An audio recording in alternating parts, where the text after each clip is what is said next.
Le 6-9 Listen anywhere. sur France Inter. Avec vous, Franck Madvon. Bonjour Franck. Bonjour Alexis, bonjour à tous. Vous nous emmenez ce matin en Serbie. La Serbie en pleine crise politique. Le pays est le théâtre d'un nouvel affrontement entre la Russie et l'Occident. Oui, la paix reste fragile dans les Balkans et c'est ce que nous rappellent les événements en cours en Serbie. Depuis plus d'une semaine, l'opposition y manifeste chaque jour pour dénoncer les résultats des élections législatives du 17 décembre.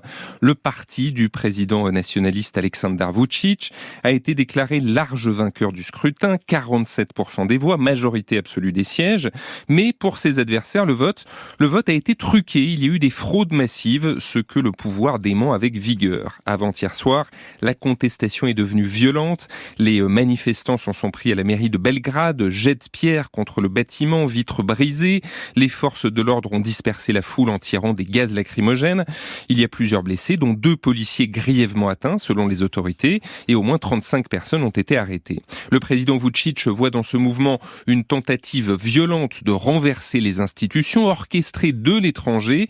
Hier, les opposants ont de nouveau manifesté à Belgrade, cette fois dans le calme. Et alors pourquoi l'opposition dénonce-t-elle des fraudes ? Alors elle s'appuie notamment, Alexis, sur les conclusions d'une mission d'observation internationale des élections qui a rendu un rapport sévère. Elle relève des irrégularités, notamment des achats de voix et des bourrages d'urnes. Les observateurs notent aussi que le président Vučić a profité de la position dominante de son parti pendant la campagne. Des militants des droits de l'homme, des journalistes ont été victimes d'intimidation. L'opposition a subi des pressions. Elle s'était rassemblée au printemps sous la bannière Serbie contre la violence, après 2 tueries de masse, dont une dans une école primaire qui ont fait 19 morts. Cette coalition a recueilli 23% des suffrages, loin du parti au pouvoir. Le président Vučić, qui n'était pas lui-même candidat, a laissé très peu de place à l'opposition pendant la campagne. Il a fait de ces élections un référendum sur sa propre personne. Il était sur toutes les affiches et a utilisé à son avantage les médias qui lui sont favorables. Plusieurs pays regrettent un processus inéquitable en Serbie. L'Allemagne a qualifié d'inacceptable les fraudes constatées lors du vote. Oui, mais la Serbie peut compter donc sur le soutien de la Russie. Oui, dans cette crise, la Russie accuse l'Occident de chercher à déstabiliser la Serbie. Pas étonnant que Moscou soutienne son ami Aleksandar Vučić. La Serbie ne s'est pas associée aux sanctions internationales contre la Russie et continue à acheter du gaz russe. Depuis des années, Vučić joue sur 2 tableaux.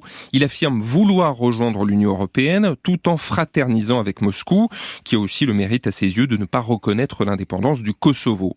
L'autoritaire Vučić n'hésite pas à mettre la barre à droite toute pour satisfaire le Kremlin. Il a même noué des alliances électorales avec des figures ultranationalistes pro-russes. Accessoirement, il fait aussi les yeux doux à la Chine ou à la Turquie.